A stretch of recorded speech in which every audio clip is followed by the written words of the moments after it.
Test, test, 1, 2.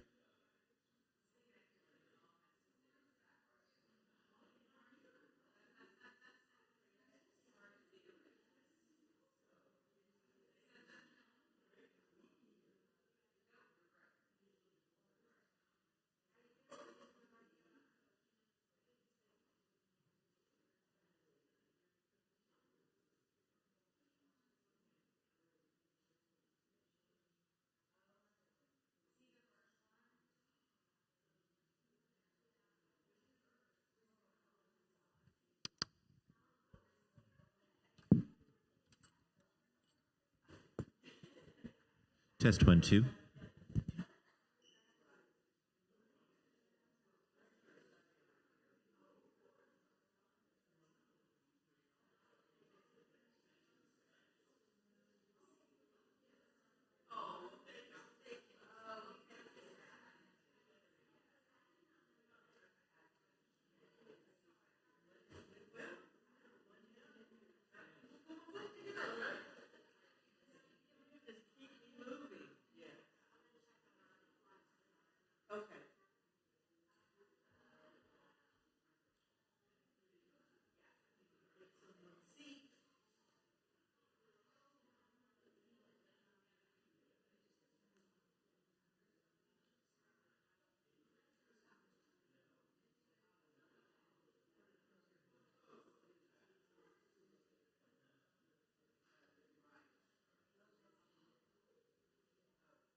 Good morning, everyone.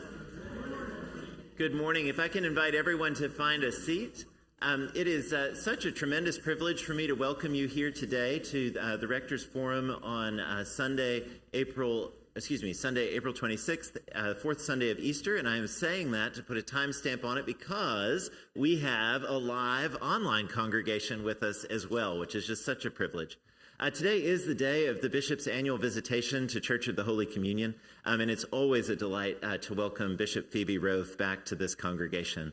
The Bishop and I met in seminary more years ago than either of us would care to admit, but have known each other for such a long time and never would have imagined that we would be serving in these roles in this place. But it's been just such an honor and privilege to serve alongside her, and I'm grateful to her for taking time on what is a very, very full day to give us updates on what's going on in the diocese and in the denominational church, and then also to take questions and conversation. Bishop, welcome back to Holy Communion.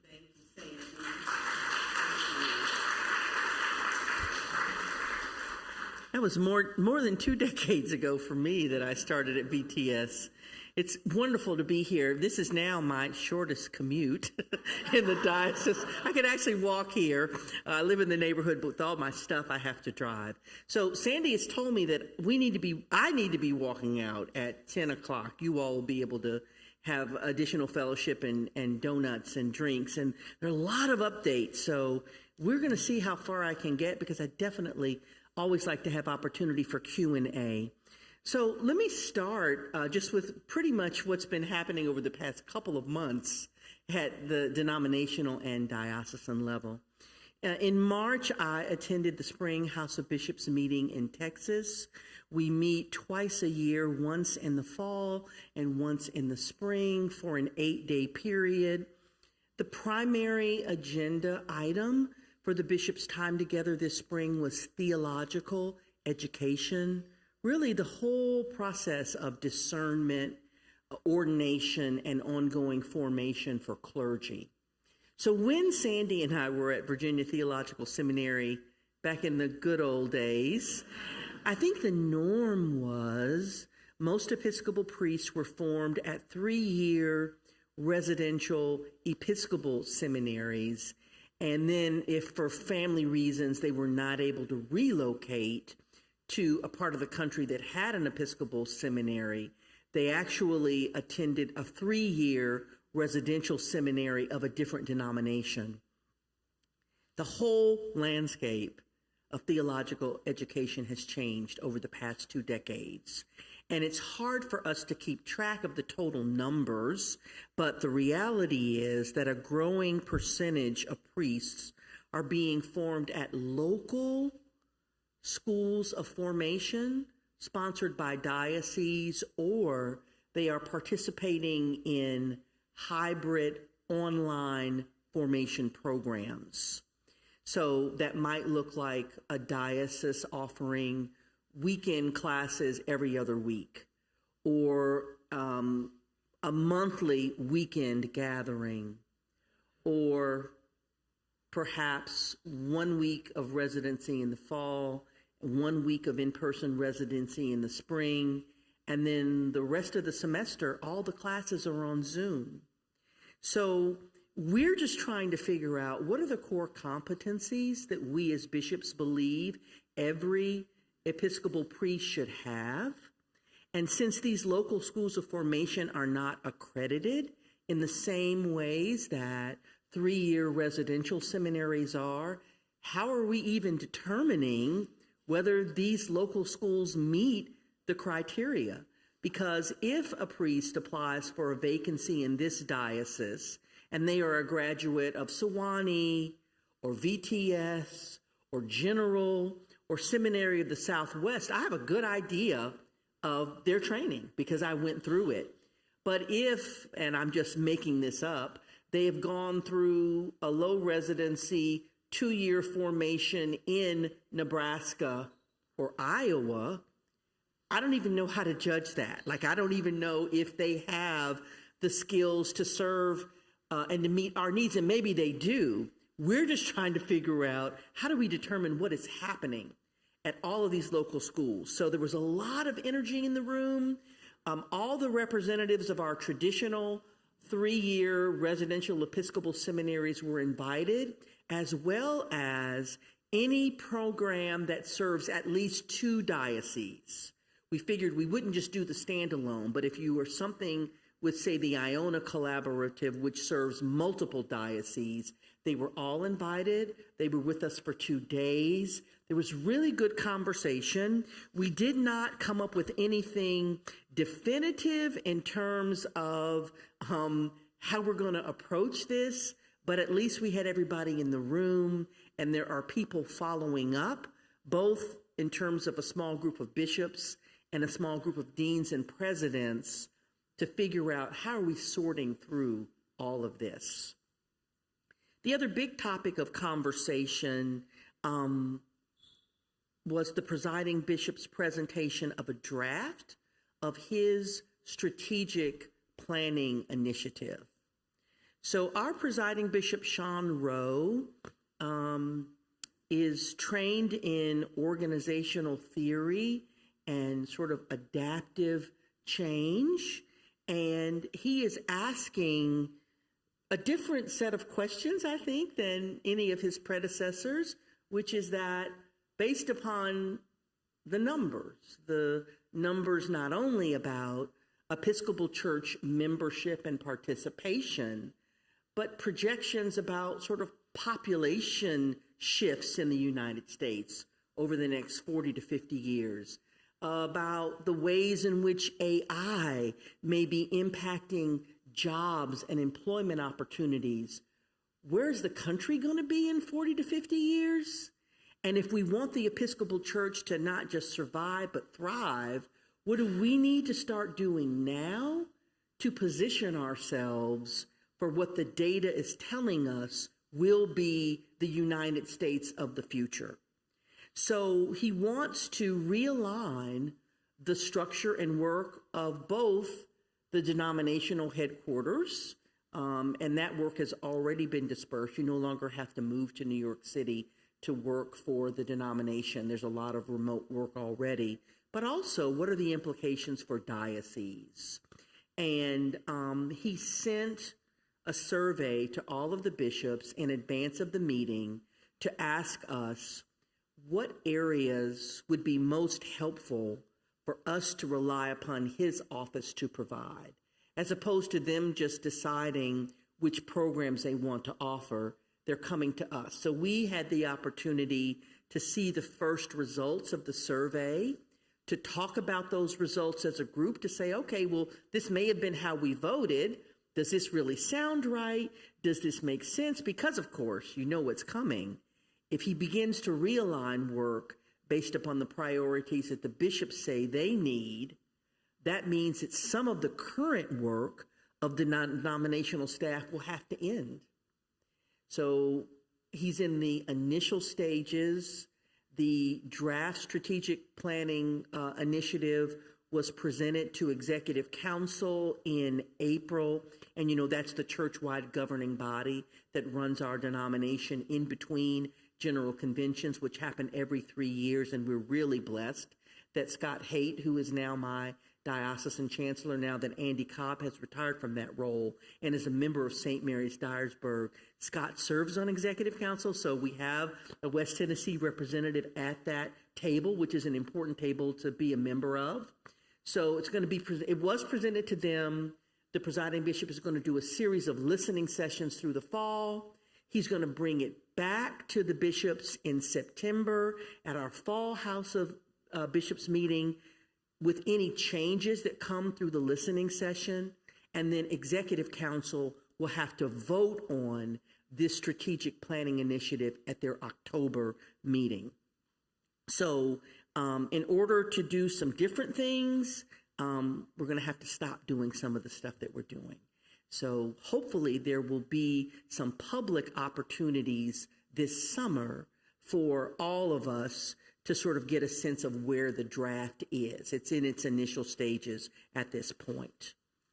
The presiding bishop, Bishop Jennifer Baskerville-Burrows, who is vice president of the House of Bishops, they left our March meeting early to travel to England.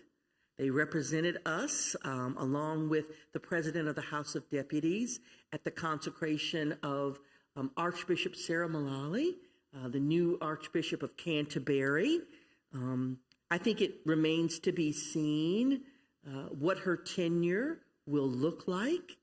There is both a lot of excitement about having Archbishop Sarah in this role and some pain connected. I think you are aware that there are some parts of the Anglican Communion that do not ordain women at all to any order of ministry. And then there are other parts of the Anglican Communion where women can be ordained as deacons and priests, but not bishops. And those tend to be in what we would characterize as parts of the global south, parts of Asia and parts of Africa and parts of Latin America. So some of the archbishops in those parts of the world have already said that they will not accept Archbishop Sarah's leadership because she is a woman and because the Church of England has decided to bless same-sex relationships, even though they do not perform same-sex marriage. So I think it will just take some time to see how it's going to unfold. There are some other proposed structural changes to how the Anglican Communion operates, commonly referred to as the Nairobi-Cairo proposals. Just like we have the Executive Council, which sort of runs our branch of the Anglican Communion in between general conventions.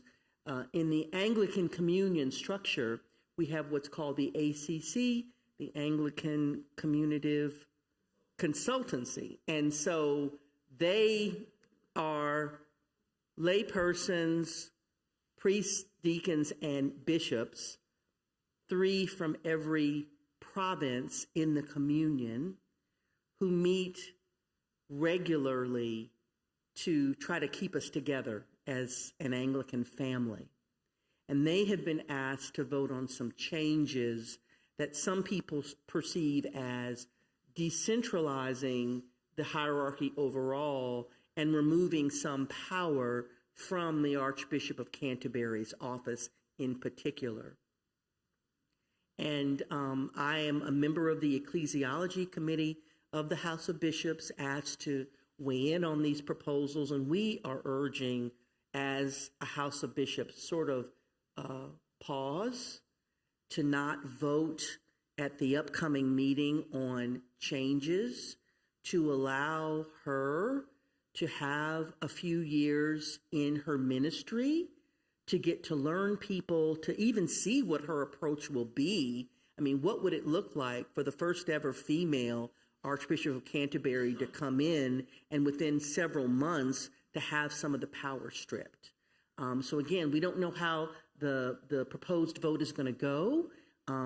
If you are subscribed to Episcopal News Service, they do a decent job of giving coverage for all of that. So as the ACC is preparing to meet, there I'm sure will be a lot of media coverage about that. Archbishop Sarah was in charge of Great Britain's nursing program for the country. So she is accustomed to managing large bureaucracies. Maybe her nursing skills and her administrative skills will stand her in good stead in this portion of her vocation. Last Sunday through Tuesday, our former presiding bishop, Michael Curry, was in Memphis. I hope you had the opportunity to hear him either at Grace St. Luke's on Sunday or at Crosstown Concourse on Tuesday evening. He was also present with the clergy of the diocese on Monday for a wonderful conversation at lunch, and he just radiates love and joy and hope. It was so inspiring to me to be in his presence again. He was the presiding bishop for the first 6 years of my tenure as bishop. So he was the one sort of organizing the meetings and providing pastoral guidance and assistance for my first 6 years. So it's really good to see him. He seems to be doing well in terms of his health. He's had some well-publicized health issues, but doing well and enjoying, as he said, not having any meetings. He said, I'll come and preach, I'll come and teach, but I will not attend meetings. So he's getting to do what he loves to do, which was great.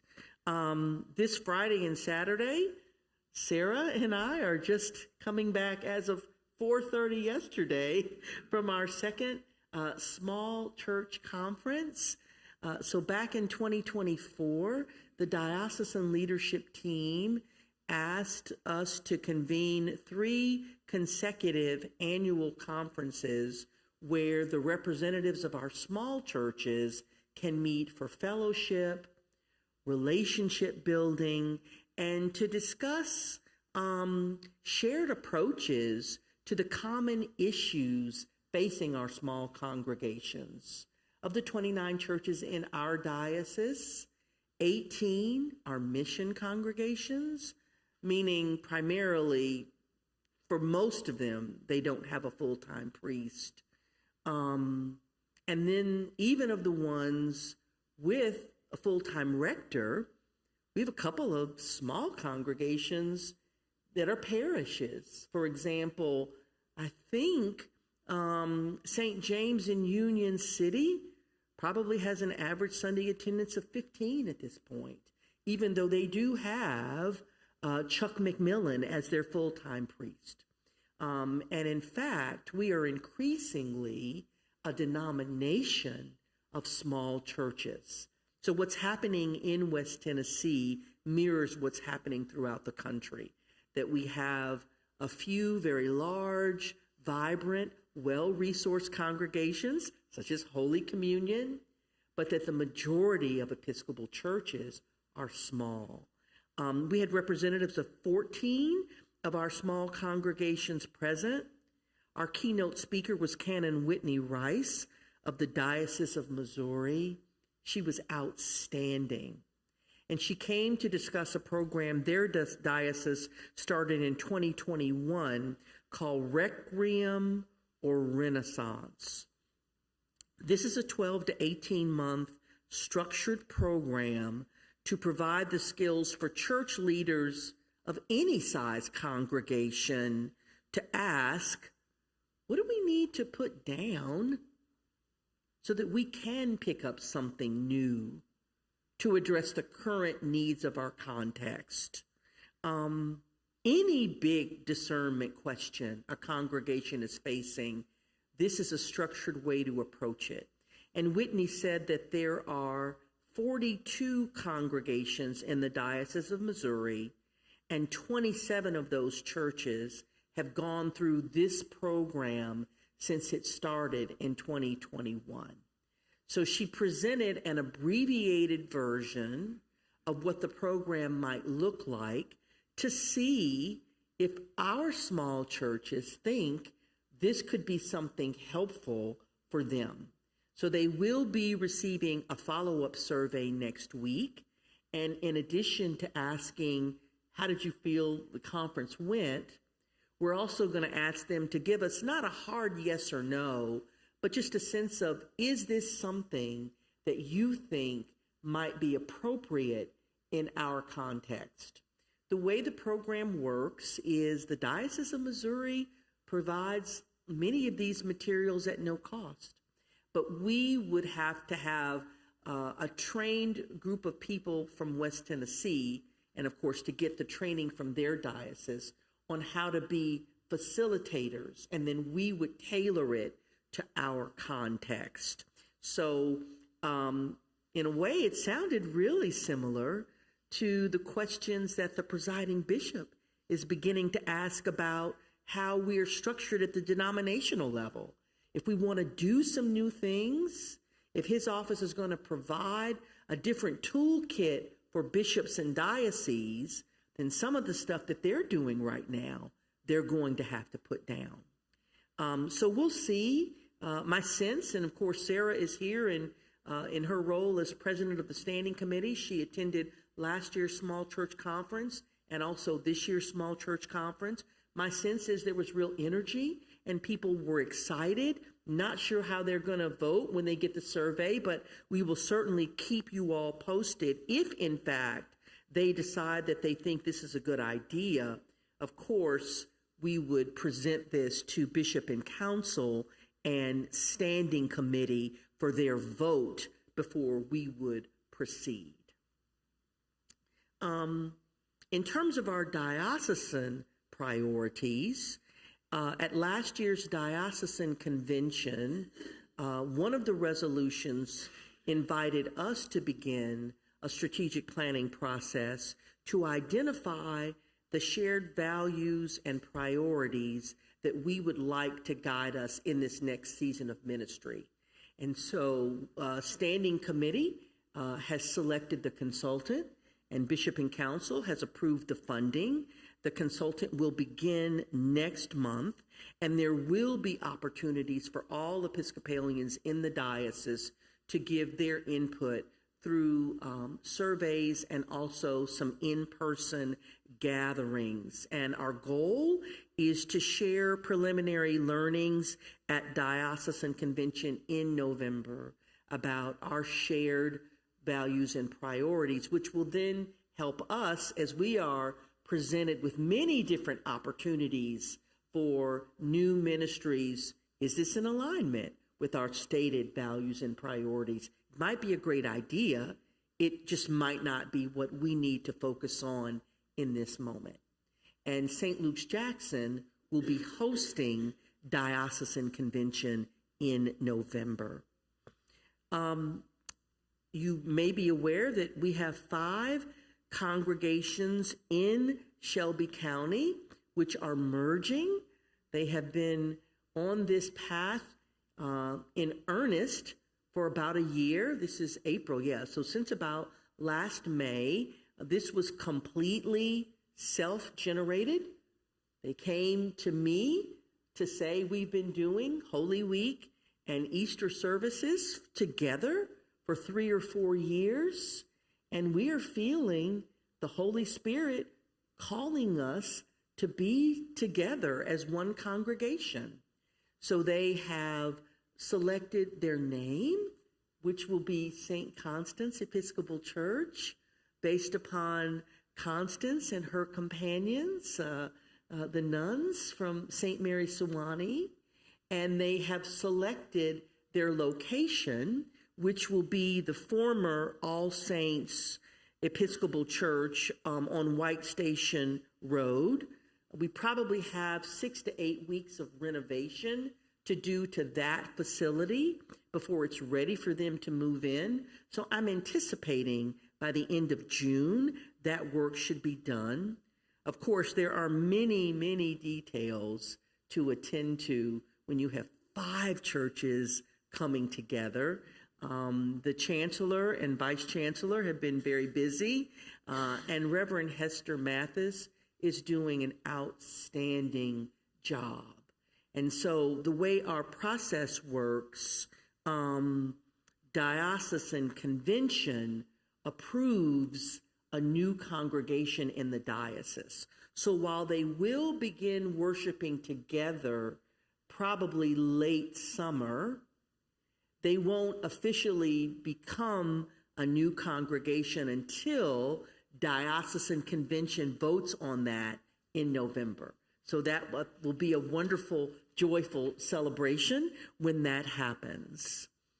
In terms of our own discernment and ordination process, we had 3 persons preparing for the priesthood who have done the 2-year low residency program at Sewanee, which meant they were there in person 1 week in the fall, 1 week in the spring, but during the rest of the semester, all of their classes were online.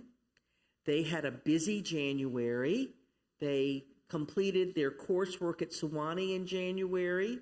They completed CPE, Clinical Pastoral Education, in January, and they sat for the general ordination exams, the GOEs, in January. You know, they still have to meet all the canonical requirements, whether or not they do the low residency educational formation or the traditional model. So they will, God willing, and the people consenting, be ordained as transitional deacons on Thursday, May the 7th, at St. Mary's Cathedral at 6 p.m. That liturgy is open to the public. I have asked that they serve as transitional deacons for 1 year following their ordination at a congregation with a full-time priest because they need additional mentoring and support as they develop the craft of priesthood. We really want to set them up for success and not failure. And so they haven't had the type of at least educational formation that Sarah and Jonathan and Christina and Sandy and I had. But notwithstanding that, how can we support them as they move out? And their goal is to serve our small rural congregations. They already have another source of employment that will pay the bulk of their salary and providing their benefits. So they will not be serving in full-time parish ministry in the ways that Holy Communion's clergy serve. It's a different model based upon the needs of our smaller churches. The fourth person is currently in his 3rd year at Virginia Theological Seminary, Zach Ferguson from Calvary, and this fall he will be president of the student body. So Zach is doing really well, and Zach will be graduating in May of 2027. Zach does feel called to serve as a full-time parish priest, which is sort of why he's in the more traditional formation. So in addition to those 4, we have 2 individuals starting seminary in August. Casey Jordan from Holy Apostles in Collierville will start at VTS. He also feels called to be a full-time parish priest. And Gary Wake of St. Luke's in Jackson already has a master's in theology. And he feels called to serve our small churches. And because of family commitments, he's not able to go away for 1 year of Anglican studies. So Bexley Seabury offers an online 1-year Anglican studies formation with 1 week of residency to start the program and 1 week of residency to end the program. So Gary will be starting that program in August. Casey will be joining Zach Ferguson at BTS. And then there are 4 other persons making their way through the process. So God is continuing to send us clergy and people to serve the church, and it's very exciting and it's hopeful to be able to say to some of our small churches, help is coming. And then the other big transition that we've had at the diocesan level is that after a nationwide search, Matthew Earhart was selected as the executive director of St. Columba Camp and Conference Center. So the board, let's clap for that. The board is hosting a reception on Thursday, May the 21st at St. Columba at 6 p.m. to congratulate Matthew, to thank Michael Douglas, who has been the interim executive director for 15 months, and to introduce Dylan Harrison as the new camp director. So that's everything that's been going on between March and May. As you can tell, there's a lot of really good stuff happening. And so we've got about 10 minutes for any comments, any feedback, any questions you may have for me. Yes, sir. We do need to use the microphone because we have some online folks who want to be able to hear what's asked. On the combination of those 5 churches, are they all Episcopal churches? They are. So Holy Trinity, All Saints, Emmanuel, Good Shepherd, and St. Joseph's. They are 5 small churches, all located here in Shelby County. Oh, you got one up front, Sandy. It may be too early to tell, but how is the Zoom classes turning out? Do they fulfill the same mission successfully that the 3-year program? So or is it too early to tell? It may be right. too early. So there are 2 models. The model where you have to actually log in on Tuesday night at 7 p.m. is good because as questions arise, you're able to immediately ask the professor, get the answer. You're hearing the conversation from other people in your group, and that is the way that Sewanee has done it.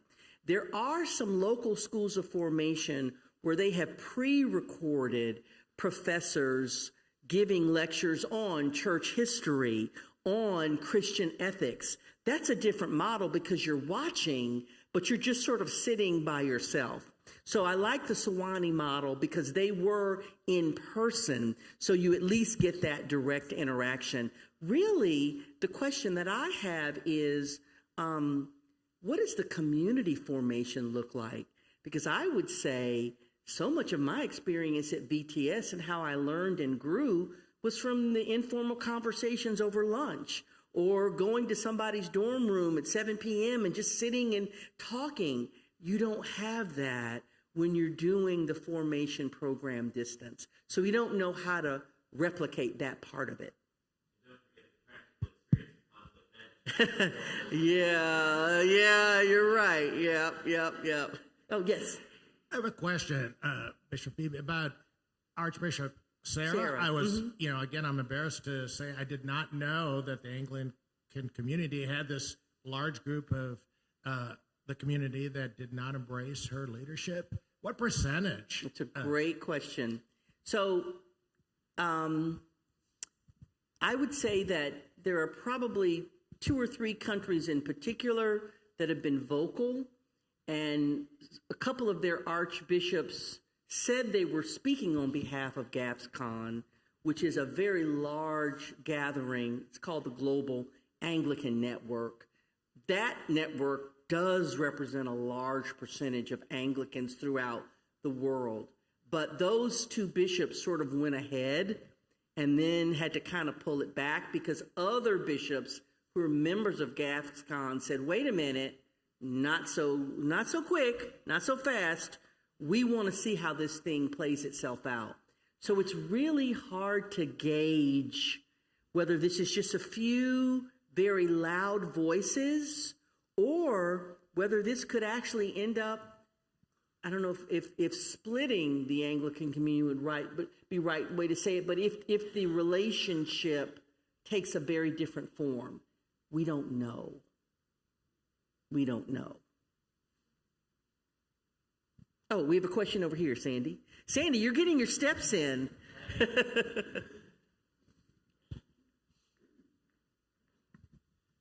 How are the regional small educational centers vetted for the 2-year program? Or, whatever. How are they vetted and chosen, allowed to say, we trust you to take care of these students? And I assume there's a standard curriculum that gets passed out that everybody has to go through. So to answer the second part of your question, there actually isn't. So that is why the bishops and the heads of all these schools are saying we need to do a better job of coordinating and communicating what is actually being taught. But one of the responsibilities of the bishop is to decide what will satisfy the educational requirement contained in the canons. So it's actually up to me to say, you can go here, you cannot go here. And because I trust Sewanee School of Theology, I have great confidence in their dean and president, and I knew that their classes were, when you do the Zoom calls, you're live in person, I allowed them to do that. But in advance of that, I also had a conversation with Bishop Tinga Tinga, who actually runs that 2-year low residency program. We received the syllabus, so I knew all of the classes that would be offered. Basically, there are 8 classes offered over the 2 years, and they cover the areas in the canons where you will be questioned as part of the general ordination exams. So I knew that all the major areas would be covered. So I chose Sewanee because I was comfortable with them. Oh, is someone online, Sarah? Okay. Yep. Oh, another question.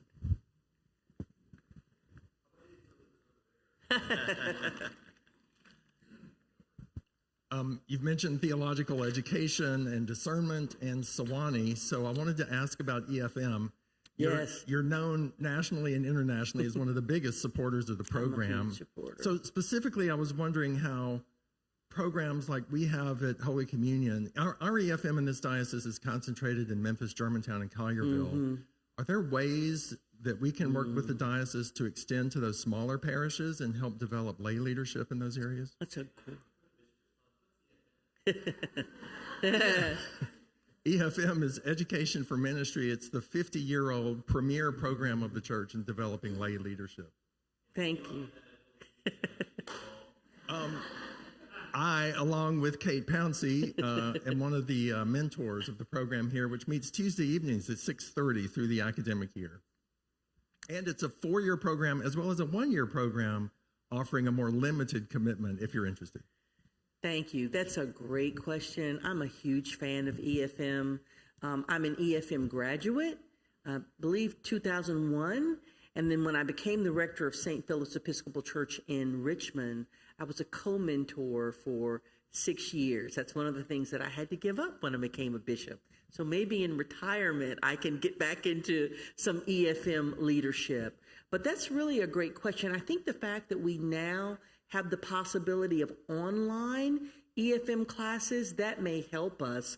The reality is, if you're in a small rural church with 10 to 12 people on a Sunday, you probably can't get the minimum number of 6 people for a group. So it may be one person from this congregation and 2 or 3 from a different one. But I'd love to be in conversation with you about how we might make that happen, because I have seen firsthand how EFM can transform a congregation. It just gets people to see their relationship with God in a new way and to really embrace the opportunity to serve. Bishop, we have 7 or 8 people online watching and contributing. And I kept putting in the chat, let me know if you have any questions, and then realized I wasn't looking in the right spot. Okay. So here's one question that's come through. And I think I know the answer, but I think it's so interesting.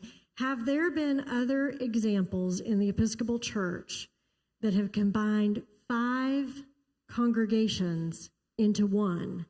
And how has that worked? No. And I can say that one of the members of that congregation has been taking video footage throughout this whole process.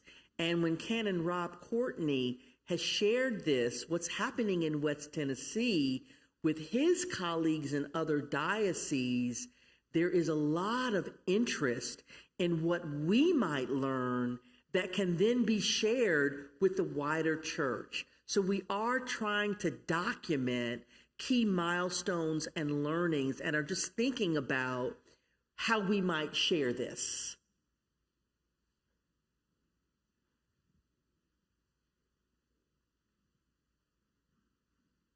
Anything else? You got something, Sandy? Maybe just as a closing question for you, when I look at Bishop, when I look, there's so much that can keep us awake at night when we look at the condition of the church. So we can say, oh, our small rural congregations are getting smaller. We can look at the national attendance data, though NPR this week had an article saying that church attendance across the country ticked up last year for the first time in decades that they've been doing this survey. So hopefulness there. Yeah. My colleagues were recently looking at the numbers of large congregations across the Episcopal Church. Theological centers of theological education were ordaining fewer priests than we were retiring. All of these different things can give a really bleak picture of what the future of the church is. Where are you seeing hope, and what do you see of the Episcopal Church in our future? And we can wrap with just a vision of our future together. Well, I mean, I think when a former presiding Bishop Michael Curry was here, just, his reminder, and it's something that I see firsthand, there's no correlation between the vitality of a congregation and the health of a congregation and its size. Some of the most vibrant churches in this diocese may have 20 people on a Sunday. And so I get to travel throughout the diocese, and I see the ways in which Episcopalians are really making a difference, not only by tending in a pastoral way to the members who are there, but also by serving the community. So I think we are being reformed. I don't feel like the church is dying. I feel like the church is being reshaped, retooled to serve the current generation. And so I am actually really hopeful about where it's going to end up. Now, I don't know what that's going to look like. And the other thing is, I can't control it. And so when the presiding bishop said to the clergy, do your best and hand it over to God, wow, that was a great reminder. I don't think God is going to let God's church die, but I do think it's going to change. And so what's giving me hope is there were 20 confirmations last Sunday at St. John's. There are 20 confirmations and 3 baptisms today. Like, the Spirit is moving in our church. And I'm doing confirmations and baptisms in the rural areas also. The numbers aren't as large, but the people are committed. So I am really hopeful. Thank you all. Bishop, thank you very much.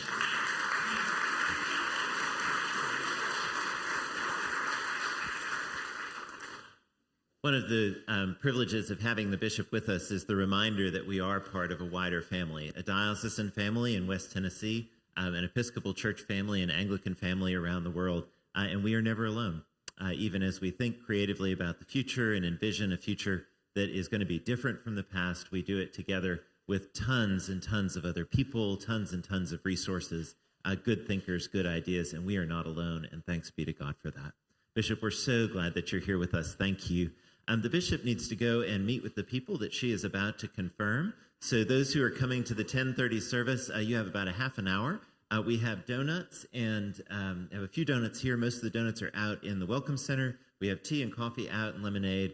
Please enjoy the next few minutes to be in fellowship and see if you can meet somebody that you don't already know. He's going to give me the microphone. But it was 13 years ago today that I had the honor of calling Sandy and asking him to come to Holy Communion.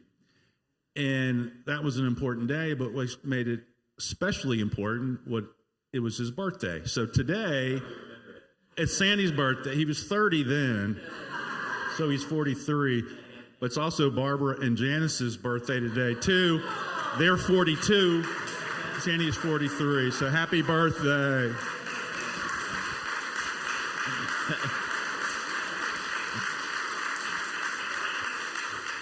It's a popular day. Barbara and Janice and I all share today, as does one of my cousins. So it's just a very full day. And it was, as those of you who are here remember, it would have been ridiculous to call a 29-year-old to be the rector of Church of the Holy Communion. So they waited for my 30th birthday. And there's a picture of me coming out of the office where I had just talked to Tom and told him, yes, I would come. But then I had to go down the hall and teach men's Bible study to my other congregation who didn't yet know what was going on. And they appeared with a big 30th birthday card, and they took my picture, and there's this contorted look on my face that will always remember that day. A wonderful, wonderful day. Y'all, thank you so much, and happy birthday to my friends who share the day. And please do enjoy the next few minutes to be in fellowship with each other, and church starts at 10:30. Thank you so much. Onliners, thank you too.